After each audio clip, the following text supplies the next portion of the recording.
বাড়িতে সবাইকে নিয়ে ভালো থাকতে সবাই চায়।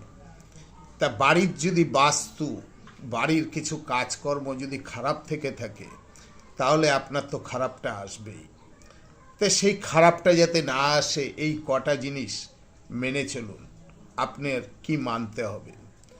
নম্বর 1, বাথরুমে কখনো লাল আর নীল বালতি রাখবেন না। 2, কখনো ভিজে জামা কাপড় বালতির মধ্যে রেখে দেবেন না, এতে আপনার বাস্তুর সমস্যা হয়ে থাকে। আপনার ঘরেতে কখনো পুরনো জুতো রাখবেন না, এতে সংসারে খুঁতখুঁতানি লেগে থাকে।